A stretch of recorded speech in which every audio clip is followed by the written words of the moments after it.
Now, the Education Cabinet Secretary Julius Migos Ogamba has reaffirmed the government's commitment to strengthening higher education, improving the welfare of university staff, and aligning learning outcomes with Kenya's digital transformation agenda. CS Ogamba further said the government has already made partial payment of the 7.9 billion under the 2017-2021 collective bargaining agreement for university lecturers, with the arrears scheduled to be paid in the 2026-2027 financial year. Our reporter Khalid Abdullahi reports.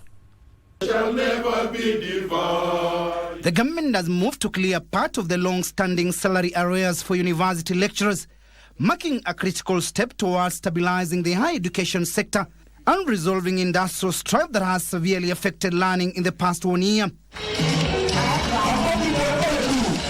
Speaking during the 58th graduation ceremony at Kenyatta University, Education Cabinet Secretary Julius Migos noted that the first installment of the 7.9 billion shillings arrears was deposited into universities' accounts, with the balance to be paid in the 2026-2027 financial year.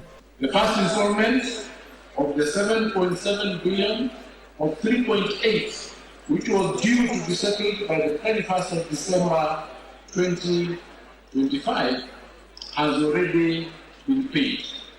The balance of the 3.8 would be paid as scheduled in the financial year 2026-2027.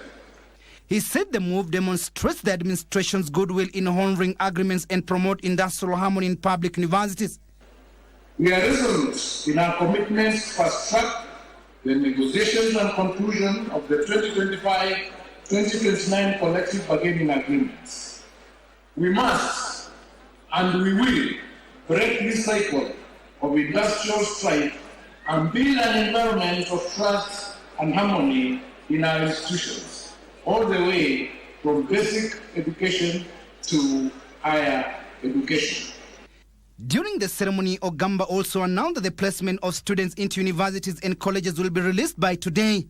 The sector has begun to prepare for the monumental shift that will be marked by the entry of the first cohort of CBE students into higher education in 2029.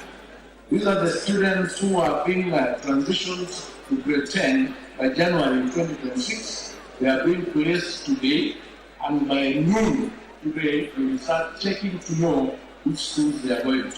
They are due to transition to our universities in 2029.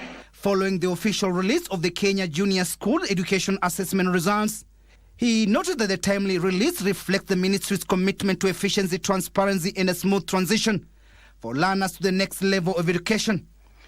Congratulating the graduates on their achievement, the Education Cabinet Secretary challenged them to use the knowledge and skills acquired during the studies to drive innovation, entrepreneurship, and national development.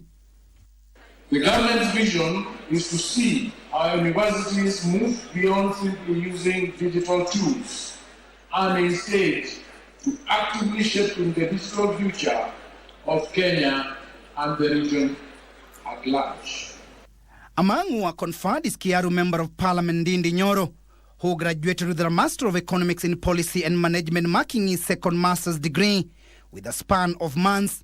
Speaking during the graduation ceremony, Nyoro said the decision to undertake the two postgraduate programs was driven by the need for leaders entrusted with the public responsibility. I felt it is important for a person who has responsibility to make decisions on behalf of other Kenyans, that it is important to also refine what we know so that the decisions we make continue to be decisions that are refined and that are making advancement to the people of Kenya and especially to our economy.